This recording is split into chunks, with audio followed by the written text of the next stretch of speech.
Knowing What Comes Next, by David Rousseau. What if the future wasn't just something you guessed, but something you learned, not from prophecy alone, not from luck, but from experience, from watching others, from noticing what repeats and what never does? What if knowing what comes next isn't about seeing visions, but about seeing clearly? And more importantly, what if it's about preparing before it's too late? Introduction. Throughout history, people have searched for ways to know what comes next. From ancient oracles to modern analysts, the desire to see beyond the present moment has always been part of being human. Some have claimed special insight, others have relied on instinct, data, or belief. And while a few predictions have appeared strikingly accurate, none have ever been perfect, because the future is not a fixed script waiting to be revealed. It is shaped constantly by patterns, decisions, timing, and forces far beyond any single person's control. That truth can feel unsettling, but it also reveals something important. Even if we cannot know the future with certainty, we are not powerless in the face of it. Human beings are equipped with something remarkably practical, something often overlooked, because it feels ordinary: the ability to learn from experience. Every event we live through leaves behind a trace. Every mistake, success, close call, or unexpected outcome becomes part of a growing internal library. Over time, we begin to recognize familiar sequences. Certain actions tend to lead to certain results. Certain warning signs tend to appear before problems. Certain choices tend to open doors or close them. We may not see the future clearly, but we begin to sense its direction, and that changes how we move. Experience does more than teach us what happened. It sharpens our awareness of what might happen. It allows us to notice patterns, to compare situations, and to act earlier than we otherwise would. Not perfectly, not flawlessly, but often enough to matter, and sometimes, that difference acting a little earlier, noticing a little sooner is everything. History is filled with examples that reflect this contrast. There are moments when change arrived without warning, sudden, overwhelming, and impossible to avoid. Entire species, civilizations, and systems have been caught off guard, unable to respond in time. And there are other moments when warning signs were present, when someone paid attention, when preparation quiet, deliberate preparation made survival possible. The difference between those outcomes is not always intelligence, strength, or even luck. Often, it is awareness. The ability to recognize what is happening before it fully unfolds.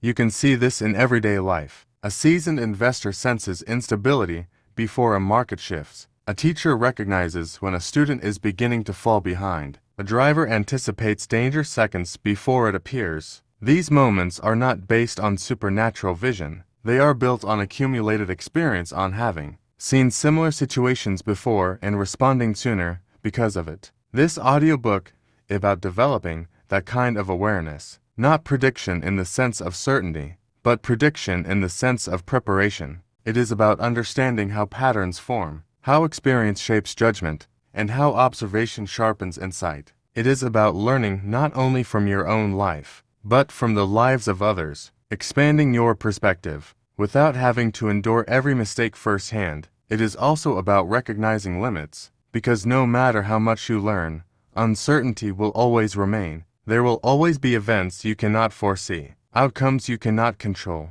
and moments that challenge everything you thought you understood. But within that uncertainty, there is still room to improve how you respond, to become more aware, more prepared, more intentional.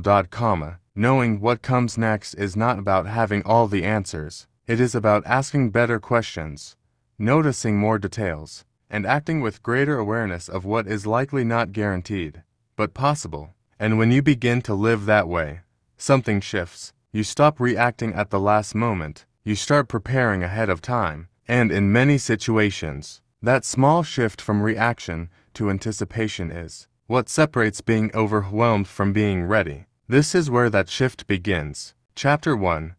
Learning from what already happened. Experience is not just something you go through. It is something you carry. Every moment you live, every decision, every mistake, every outcome leaves behind a trace. At first, these traces feel isolated, a single event, a single lesson, but over time, they begin to connect. And when they connect, they form patterns. Think about the first time you made a mistake that cost you something: time, money, trust, or opportunity. In that moment, it may have felt random or even unfair. But later, when something similar begins to unfold, there's often a quiet signal in your mind, a pause, a sense of recognition. You may not always be able to explain it immediately, but you feel it.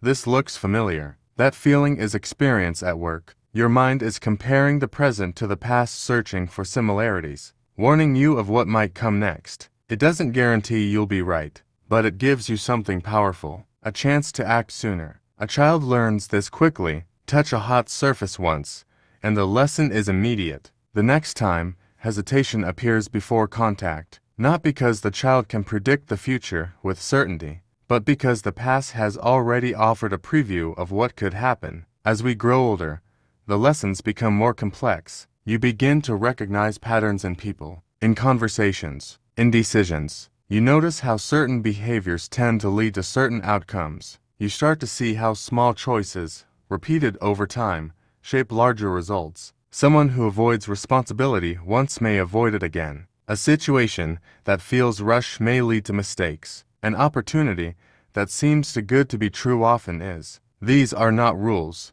but they are tendencies, and experience helps you recognize them earlier. History operates in the same way on a much larger scale. Economic downturns, failed ventures, broken systems, and even personal conflicts all leave behind evidence. When studied closely, they reveal sequences: what happened first, what followed, and what might have prevented the outcome. The future rarely repeats the past exactly, but it often echoes it, and those who pay attention to those echoes gain an advantage, not because they can see everything that's coming, but because they are less likely to be surprised by what already has. This is where experience becomes more than memory. It becomes a tool, a filter through which you interpret the present. Instead of reacting to events as they fully unfold, you begin to respond while they are still developing. You notice early signs. You adjust sooner. You avoid certain paths altogether, not out of fear, but out of understanding. And sometimes,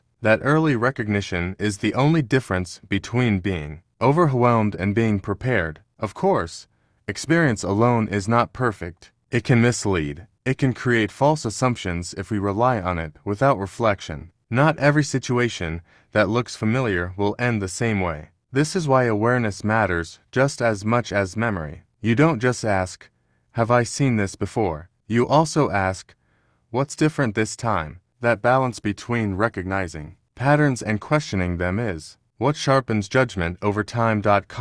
Still, the foundation remains the same. What you have already lived through is not wasted. It is information. It is guidance. It is a quiet form of preparation for moments that have not happened yet.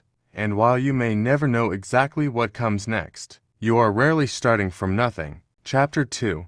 Borrowing other people's experience. You don't have to learn everything the hard way. That may sound obvious, but in practice, many people live as if their own experience is the only one that counts, repeating avoidable mistakes, overlooking warnings, and paying full price for lessons that were already available. One of the most powerful advantages human beings have is this: we can learn from lives we have never lived. Through conversation, observation, books, and shared stories, we gain access to experiences far beyond our own. We can study failures without enduring them. We can understand consequences without suffering them directly. We can prepare for situations we have never personally faced. This is not second-hand knowledge in a weak sense. It is extended experience. Imagine having to discover everything on your own: every mistake, every danger, every strategy. Progress would be painfully slow. Growth would be limited, and many lessons would come too late to be useful.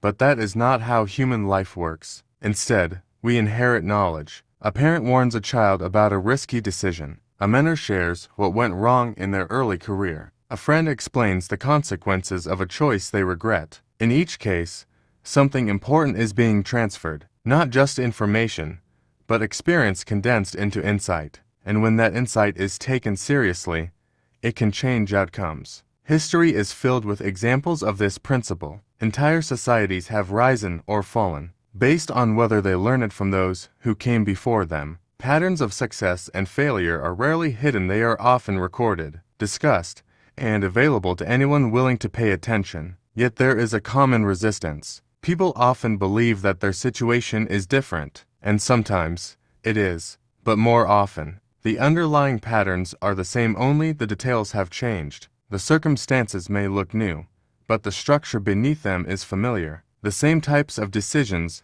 lead to the same types of consequences. This is why listening matters, not blindly, not without thinking, but with the willingness to consider that someone else's experience might reveal something you cannot yet see. When multiple people warn you about the same kind of mistake, it is rarely coincidence, it is pattern. When someone who has already walked a path tells you where it leads, you are being offered something valuable, a preview, and what you do with that preview matters. You can ignore it and risk repeating the same outcome, or you can use it and change direction before the cost becomes real. There is also a deeper layer to this. Learning from others is not just about avoiding failure, it is also about recognizing opportunity. You can study what works just as much as what doesn't. You can observe how people succeed, how they prepare, how they respond to challenges. You begin to see not only what to avoid, but what to move toward. In this way, other people's experiences become a map, not a perfect one, not a guaranteed route, but a guide filled with landmarks, places where others struggled, adapted, succeeded, or failed. And while you still have to walk your own path, you no longer walk it blindly. The key is humility, to accept that you do not need to experience everything firsthand to understand it, to recognize that wisdom often comes from paying attention, not just from going through something yourself. Because time is limited, and the more you can learn without repeating every mistake personally, the further ahead you can move. In the end, borrowing experience is not about avoiding life. It is about living it more intelligently. It is about seeing further because you are standing not only on your own past, but on the past of many others, and sometimes that added perspective is exactly what allows you to recognize what's coming before you arrive there. Chapter 3. The Myth of Perfect Prediction. There is something deeply appealing about the idea of certainty, the thought that someone, somewhere, can see exactly what will happen next, that the future can be known with precision has fascinated people for centuries. It offers comfort, control, the sense that uncertainty can be eliminated if only we had the right insight. Throughout history, figures like Nostradamus and Edgar Cayce became widely known for their predictions. Some of their statements appeared to align with real events. Others were vague, misinterpreted, or simply incorrect. This pattern is important because it reveals something fundamental. Even the most well-known predictors were not consistently right, and that is not a flaw unique to them. It reflects the nature of prediction itself. The future is not a single, fixed outcome waiting to be uncovered. It is shaped by countless variables, decisions, timing, randomness, and interactions that are constantly changing. Even small shifts can lead to completely different results. This is why perfect prediction is a myth, not because people lack intelligence or insight, but because the system itself is too complex to be known with absolute certainty. Consider how often unexpected events reshape everything. A sudden opportunity, an unforeseen setback, a decision made in a moment that alters a long-term path. These moments are difficult, often impossible to predict in advance, and yet, they play a major role in how the future unfolds. This does not mean prediction is useless. It means it must be understood correctly. Prediction is not about being right every time. It is about increasing the likelihood of being right often enough to make better decisions. There is a significant difference between those two ideas. Someone who expects perfect accuracy will be disappointed and may stop trusting their judgment altogether when they are wrong. But someone who understands probability approaches the future differently. They recognize that uncertainty is part of the process, not a failure of it. Think of it this way: a skilled decision maker does not need to know exactly what will happen. They need to know what is more likely to happen and what to do if they are wrong. That mindset creates flexibility. Instead of committing to a single expected outcome, you prepare for a range of possibilities. You adjust as new information appears. You remain aware, rather than rigid. In contrast, Belief in perfect prediction often leads to overconfidence. When someone is convinced they know what will happen, they may ignore warning signs, dismiss alternative outcomes, or fail to prepare for anything outside their expectation. And when reality shifts, as it often does, they are caught off guard. The goal, then, is not certainty. It is clarity. Clarity about patterns, clarity about risks, clarity about what you can control and what you cannot. When you let go of the need to be perfectly right, something changes. You begin to focus less on predicting a single future and more on preparing for multiple ones. You become more attentive, more adaptable, and more grounded in reality. You also become more resilient, because being wrong no longer means failure. It becomes part of refining your understanding. Over time, this approach leads to better outcomes, not flawless ones, but stronger, more consistent decisions. You avoid the extremes of blind guessing and rigid certainty, and instead operate in a space of informed awareness. And that is where real advantage exists, not in knowing exactly what comes next, but in being ready for what might. Chapter 4: Patterns You Can Trust. Not everything in life is unpredictable. While uncertainty will always exist, there are patterns, reliable, recurring tendencies that appear again and again across different situations, different people, and different times. These patterns are not guarantees, but they are strong enough to guide decisions when recognized early. The key is learning which patterns deserve your attention. Some patterns are simple and visible. Day turns into night. Seasons change in cycles. Effort, when applied consistently, leads to improvement. These are easy to accept because they are stable and widely understood. But beyond these obvious rhythms, there are more subtle patterns at work, especially in human behavior. People tend to repeat what they practice. A person who communicates openly strengthens relationships over time. Someone who avoids difficult conversations often creates tension that grows beneath the surface. A habit ignored does not disappear, it usually expands. These are patterns you can trust, not because they happen every single time, but because they happen often enough to matter. In business, similar tendencies appear. A company that consistently ignores customer feedback rarely improves. Problems accumulate. Small issues become larger ones. Eventually, the effects show, sometimes gradually, sometimes all at once. On the other hand, organizations that adapt, listen, and refine their approach tend to grow stronger over time. The pattern is not immediate, but it is steady. In personal life, the same principle applies. Consistency shapes direction. A small positive action repeated daily can lead to meaningful progress. A small negative habit repeated over time can lead to equally meaningful consequences. The scale may differ, but the pattern remains. What makes these patterns valuable is not that they predict exact outcomes. It is that they signal direction. They tell you where things are likely heading if nothing changes, and that gives you something powerful: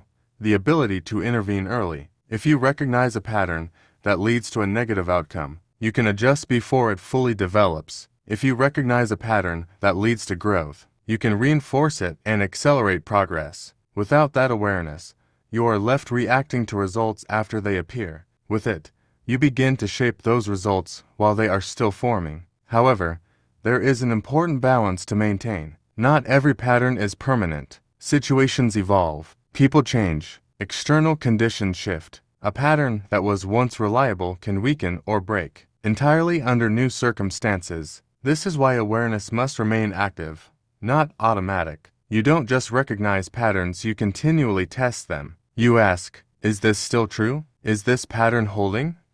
Or is something changing? This prevents you from becoming rigid or overly dependent on past assumptions. Still, when patterns are consistent, they offer guidance that is difficult to ignore. They simplify complexity. Instead of analyzing every detail from scratch, you begin to recognize familiar structures. You see how actions connect to outcomes. You understand cause and effect more clearly. Over time, this builds confidence, not the kind based on certainty, but the kind based on experience. You don't need to know exactly what will happen. You only need to recognize what tends to happen and decide how to respond. Because when you understand the patterns that shape outcomes, you are no longer moving blindly. You are moving with direction. And in a world filled with uncertainty, That direction is often enough to keep you one step ahead. Chapter 5. The Pygmalion Effect. When belief shapes outcomes. Not all predictions come from observation alone. Some come from belief, and in certain cases, what you expect to happen begins to influence what actually does. This idea is known as the Pygmalion Effect, the tendency for expectations to shape behavior in a way that makes those expectations more likely to come true. It is not magic. It is subtle, consistent influence. When you believe something is possible or inevitable, you begin to act differently. Your decisions shift, your effort changes, your attention sharpens or fades depending on what you expect. And over time, those small changes add up. Consider a teacher who believes a student is capable of excelling. Without realizing it, the teacher may give that student more encouragement, more patience, and more opportunities to engage. The student responds to that environment, gaining confidence, putting in more effort, and ultimately performing better. Now consider the opposite.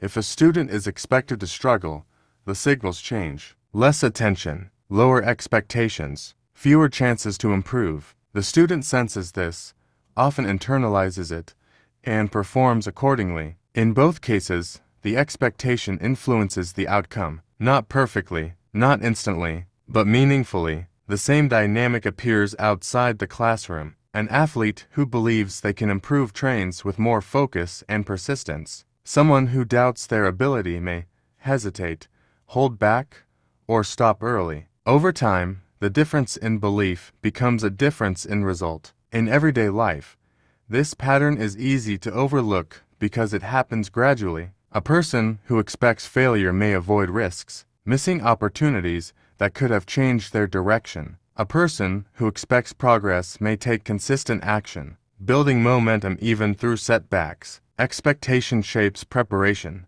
and preparation shapes outcome. This does not mean that simply believing something guarantees it will happen. Reality is more complex than that. External factors, timing, and chance all play a role, but belief still matters because it influences what you do within those conditions. It determines whether you prepare or hesitate, whether you persist or withdraw, whether you notice opportunity or overlook it. In this way, expectation becomes part of the pattern that leads to future results. There is also a deeper connection between belief and experience. Past outcomes often shape what you expect next. If you have succeeded before, you are more likely to believe you can succeed again. If you have failed repeatedly, your expectations may become more limited. This is where awareness becomes critical, because expectations, once formed, tend to reinforce themselves. If you are not careful, you may begin to treat your expectations as fact rather than influences.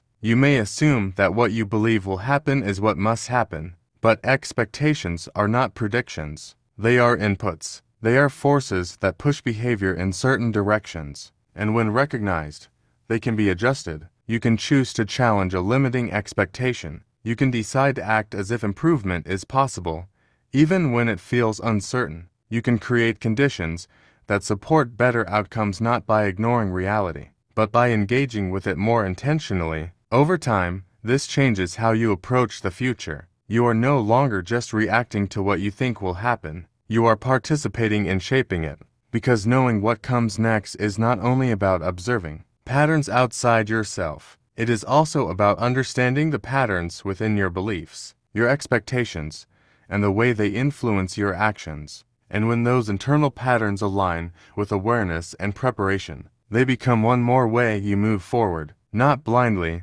but deliberately, toward what comes next. Chapter 6. Observation.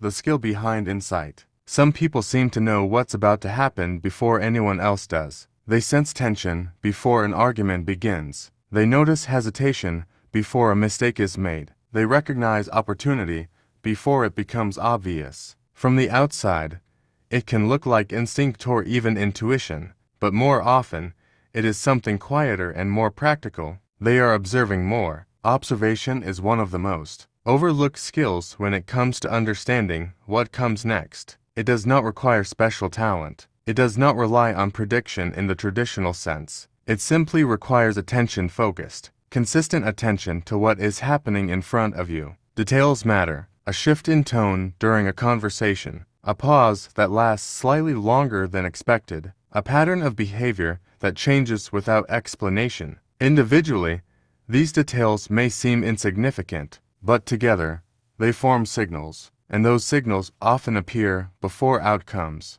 This idea is captured well in characters like Sherlock Holmes, who appears to know things others don't, but his advantage is not supernatural ability. It is disciplined observation. He notices what others overlook, connects details others ignore, and draws conclusions before the full picture is visible. In real life, the process is less dramatic but no less powerful. A manager notices a decline in engagement before performance drops. A driver sees subtle movements on the road before danger fully develops. A friend recognizes emotional distance before it becomes conflict. In each case, the outcome has not happened yet, but the signs are already there. Observation allows you to detect those signs early. It slows down your reactions just enough to give you a choice. Instead of being caught off guard, you begin to see situations forming as they develop. You gain time, sometimes only seconds, sometimes much longer, but often enough to make a different decision.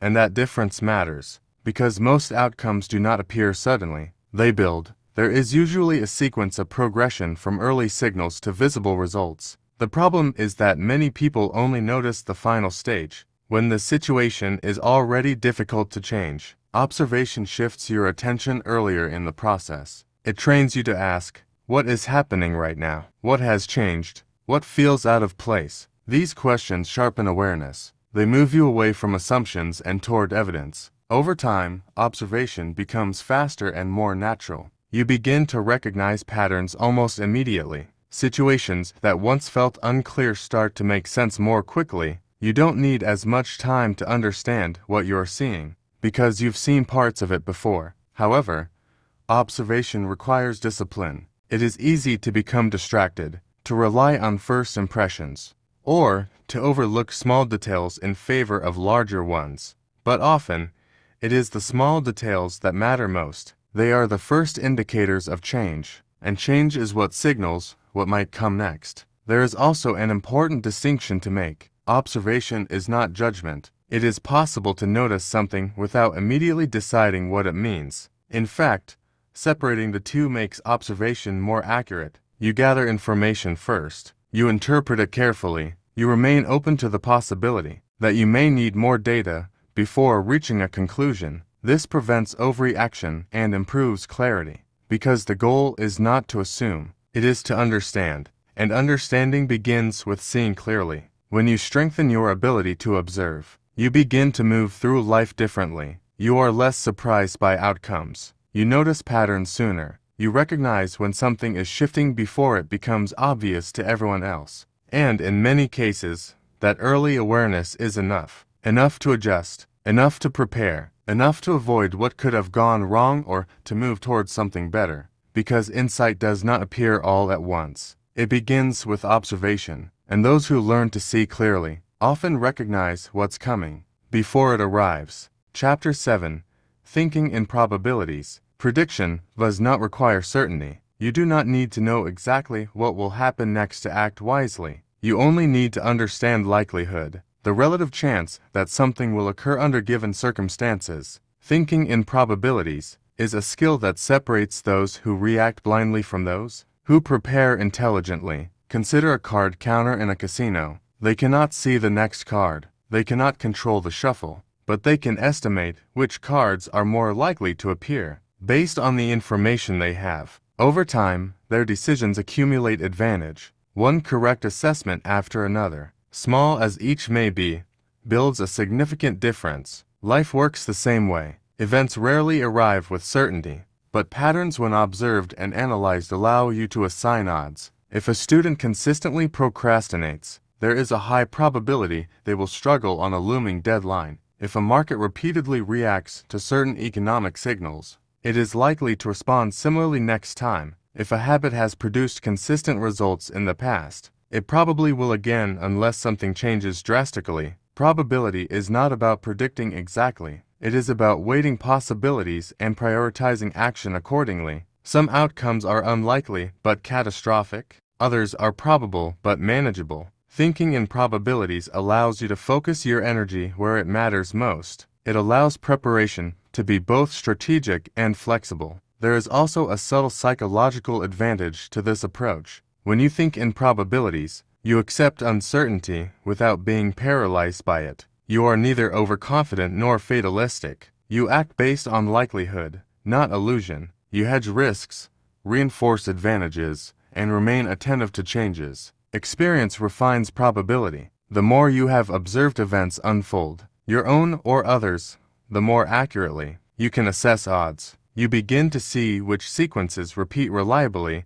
and which are more random. Over time, this skill turns uncertainty into actionable insight. Probability thinking also encourages humility. It reminds you that nothing is guaranteed. Even the most likely outcome may not occur. But by acting on likelihood rather than certainty, you position yourself to respond effectively when things go as expected or when they don't. In the end, thinking in probabilities transforms the future from an unknowable force into a set of manageable possibilities. It is not magic. It is logic informed by observation and experience. It is a way to prepare before events fully arrive, to act before you are forced to react, and to see the direction of change before it becomes unavoidable. When you adopt this mindset, the future stops being a series of surprises. It becomes a field of probabilities, some more likely, some less, but all navigable if you pay attention, learn, and act deliberately. Chapter 8.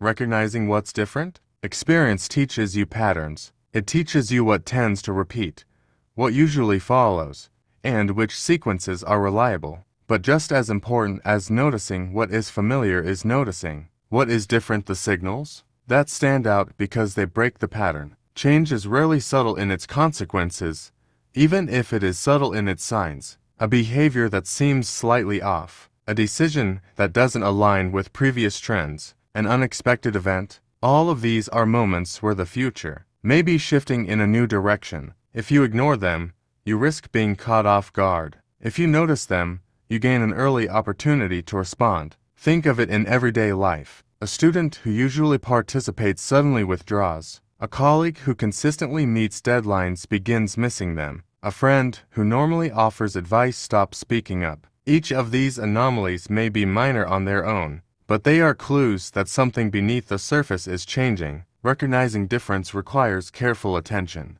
It demands that you not only remember what is normal or repeated, but also remain open to the possibility that the next moment may break those expectations. Patterns guide us, but exceptions often carry the greatest lessons, and sometimes the greatest dangers. History provides larger-scale examples. Economies that appear stable can collapse when an unusual market behavior emerges. Political systems can unravel when an unexpected coalition forms. Civilizations have fallen because they failed to notice subtle signals of change in climate, trade, or social dynamics. In these cases, survival was determined not by ignoring patterns, but by recognizing when the pattern no longer applied. Observation and experience work together here. You first notice that something is different, then you consider what it might mean. Is this a temporary deviation, or the start of a larger shift? Acting too early can be costly, but acting too late can be catastrophic. The skill,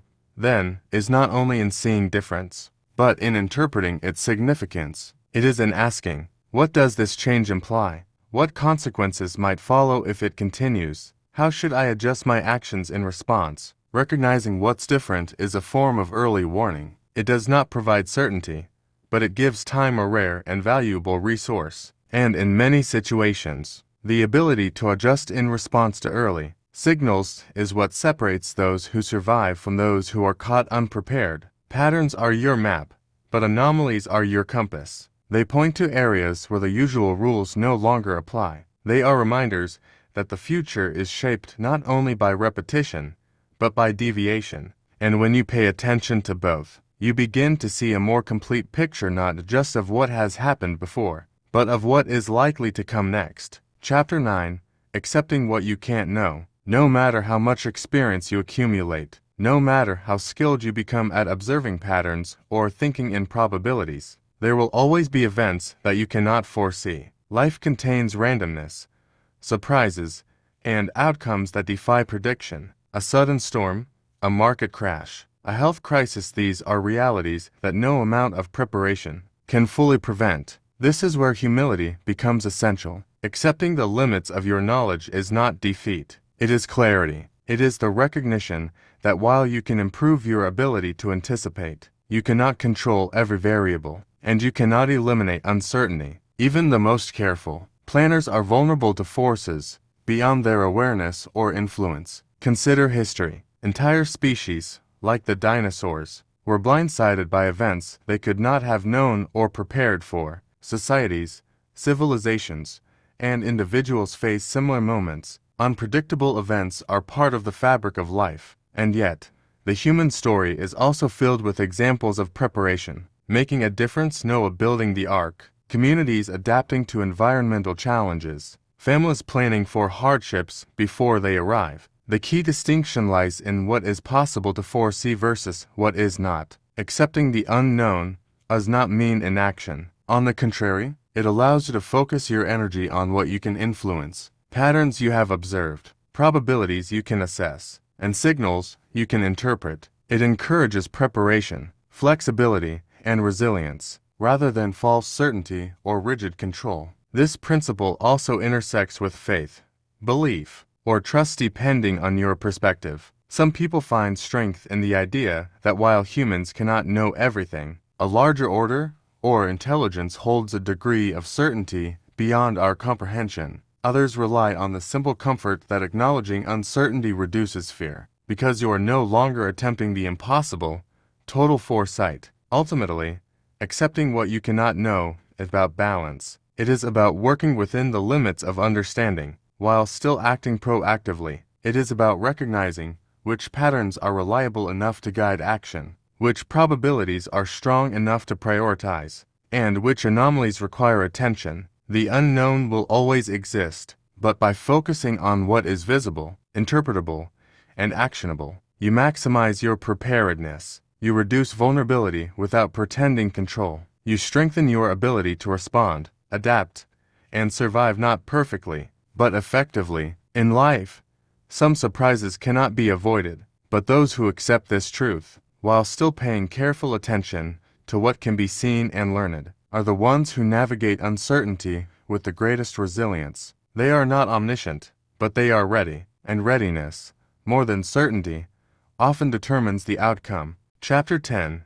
Building your ability to see ahead. Knowing what comes next is not a talent reserved for a few gifted individuals. It is a skill you can cultivate gradually, intentionally, and deliberately. Like any skill, it requires attention, practice, and reflection. It is built on observation, experience, and a willingness to learn from both successes and mistakes. The first step is paying attention. Life is full of signals, both big and small, that indicate what might happen next. A pattern in behavior, a shift in tone, a recurring event, all of these are clues. The more you notice, the richer your internal library becomes. Each observation, no matter how small, adds to your understanding of how the world works. Next comes reflection. Seeing is not enough. You must consider what your observations mean. What led to a particular outcome? What decisions or actions influenced the result? Reflecting on these questions allows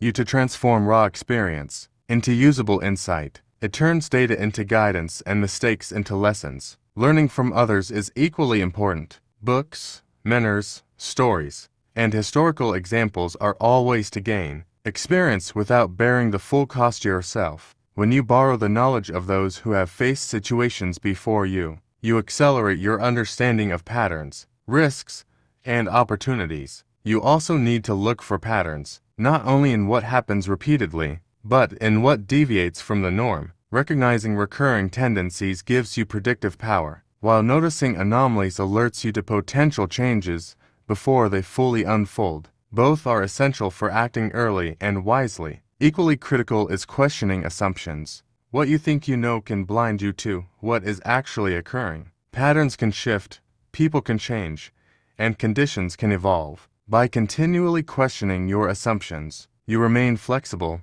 adaptable, and open to new information.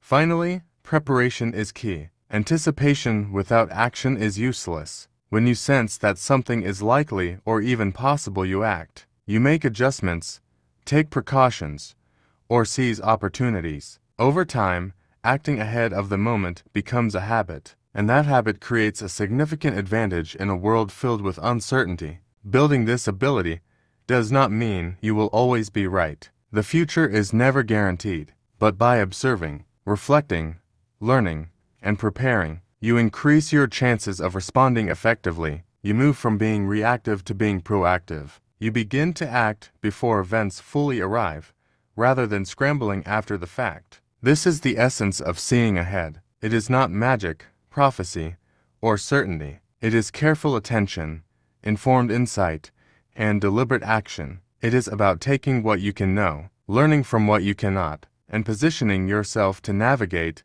whatever comes next more aware, more prepared, and more capable of moving forward. Over time, these practices sharpen your judgment, strengthen your awareness, and give you a rare advantage, the ability to meet the future not with surprise, but with readiness. Conclusion: seeing ahead, living prepared. The future will never arrive with complete clarity. No matter how much you learn, how carefully you observe, or how much experience you gather, there will always be uncertainty. There will always be moments that defy expectation, outcomes that shift without warning, and variables you could not have accounted for. But that has never been the point. Knowing what comes next was never about certainty. It was about awareness. Throughout this journey, one idea has remained constant. The future leaves clues, not perfect ones, not obvious ones, but enough for those who are paying attention. You've seen how experience creates patterns, how other people's lives expand your understanding, and how observation reveals what others miss. You've explored the limits of prediction, the power of probability, and the importance of recognizing both what repeats and what changes. You've seen how belief influences action, and how accepting uncertainty strengthens not weakens your ability to respond. Taken together, these are not separate ideas. They are a way of thinking, a way of moving through the world with greater clarity. You begin to notice more. You begin to question more. You begin to prepare earlier. And that changes everything, because most people do not fail due to a lack of intelligence or effort. They fail because they react too late. They see the outcome only after it has fully formed, when options are limited, and the cost of adjustment is high. They miss the early signals, ignore the patterns, or assume things will work out without intervention. But when you train yourself to see ahead even imperfectly, you shift that timing. You act sooner, you adjust earlier, you avoid what could have gone wrong, or move toward what could go right, before it becomes obvious to everyone else. And often, that small difference in timing is the difference between struggle and stability, between opportunity missed and opportunity taken. This way of thinking also changes how you relate to mistakes. You no longer see them as isolated failures, but as information. Each outcome, good or bad, feeds back into your understanding. Each experience sharpens your judgment. Over time, your decisions become less reactive and more informed, less impulsive and more intentional. You are still learning, but you are learning faster, and with greater awareness. At the same time, you stop chasing the illusion of perfect prediction. You no longer need to be right all the time to move forward effectively.